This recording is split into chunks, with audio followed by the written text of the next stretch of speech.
Bonjour, ici c'est Gilles de Windows Phone. Alors aujourd'hui on est en compagnie de Maïna Market, donc, qui est chef de produit Windows Phone. Et bonjour, et donc on a prévu quelques petites questions pour Maïna, pour la cuisiner un petit peu. Alors, déjà, quel est ton Windows Phone préféré et pourquoi? Voilà, ça c'est une question très dure. Question piège. Alors en fait, ce qui est bien avec les Windows Phone, c'est qu'on en a un peu pour tous les goûts. Donc en gros pour moi, c'est trop dur de répondre à cette question. Parce qu'en fait, ça dépend vraiment du goût de chacun. Si typiquement, ce que tu aimes, c'est d'avoir un très grand écran, soit parce que tu es fan de vidéo, soit parce que tu es fan d'Office et tu veux voir tes PowerPoint en énorme, bah là je dirais plutôt le HTC Titan, qui comme son nom est gigantesque. Si le but c'est plus d'avoir quelque chose de ultra léger, parce qu'on a déjà un sac super lourd, et moi par exemple j'ai mal au dos, le Samsung est pas mal puisque c'est 115 grammes, vous avez noté tout à l'heure. Si c'est le design, si c'est le look, les couleurs, typiquement quand je vais en soirée, j'ai une petite robe bleue, enfin cyan, magenta, là je vais pouvoir sortir mon Nokia, également pour le GPS natif gratuit intégré Nokia Drive, assez top, donc typiquement quand on est en déplacement c'est pratique.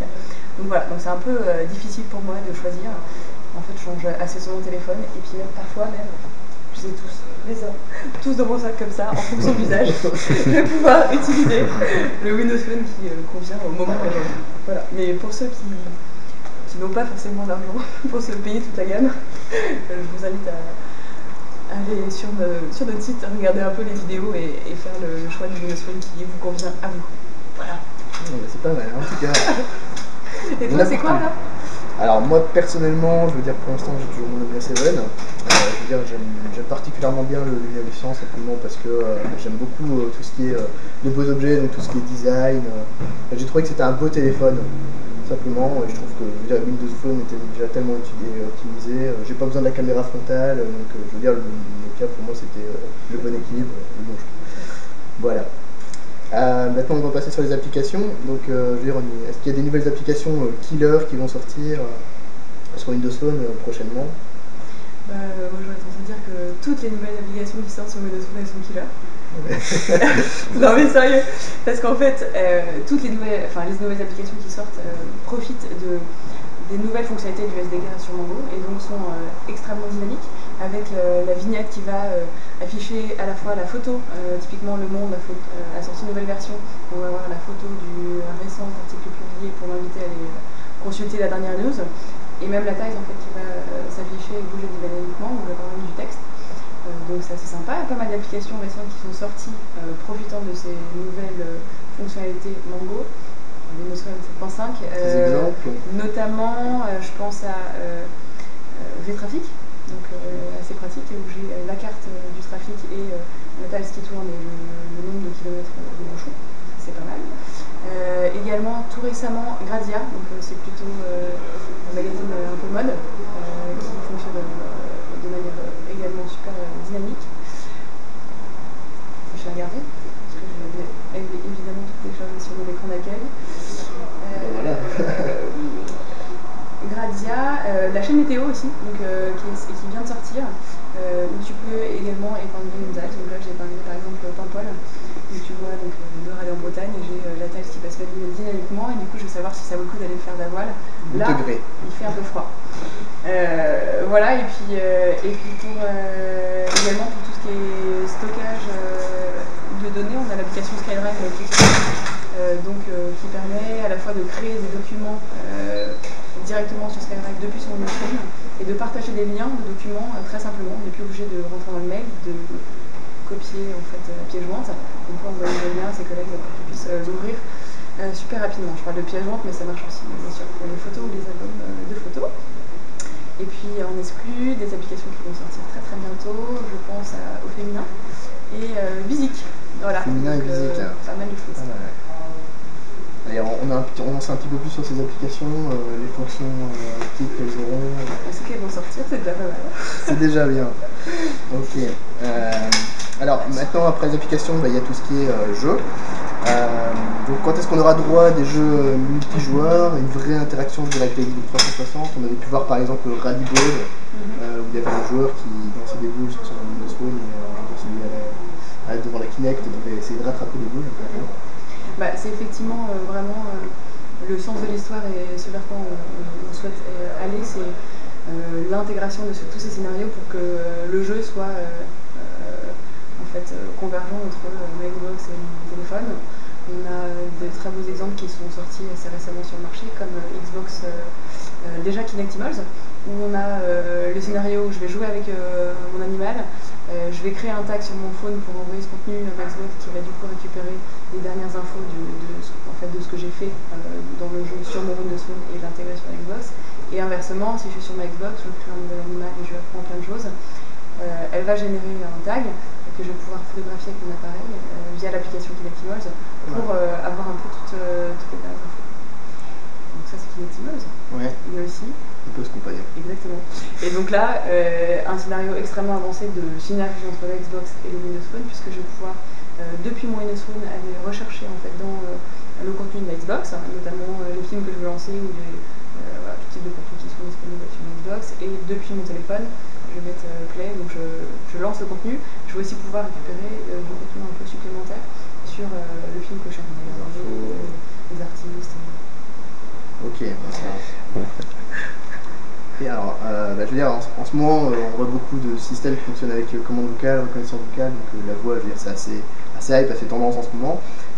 Sur Windows Phone, on utilise Telly, tu peux nous en dire un peu plus Oui.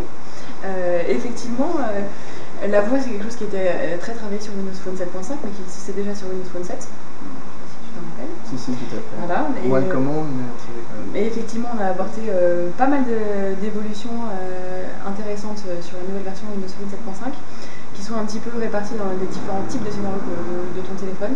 Moi, quelque chose que j'adore, c'est notamment la voix pour te faire une recherche géolocalisée. Donc, typiquement, je vais dire pharmacie, je trouve un petit peu toutes les pharmacies autour de chez moi.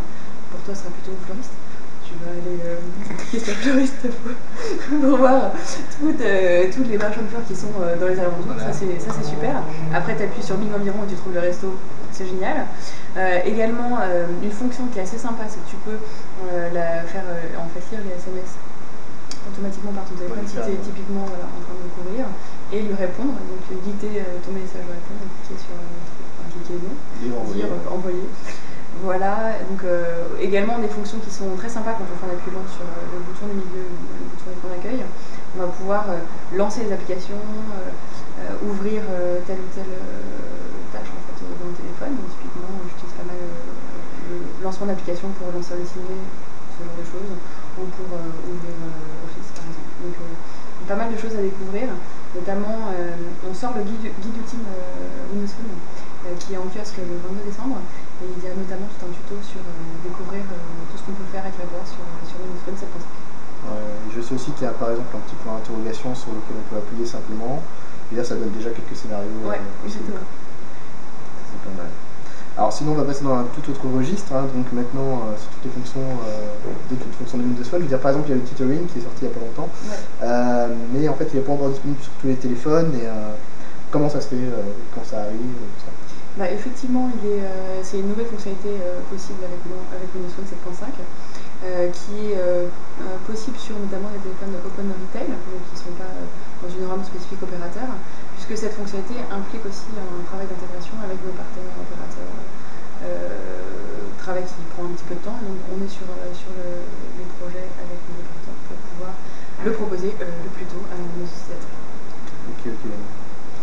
Donc, et par exemple, si on a une chose, je veux dire, le stockage de masse, c'est pas prévu sur Windows Phone. Enfin, en tout cas, on ne sait pas faire du stockage de masse directement comme en USB. C'est pas prévu.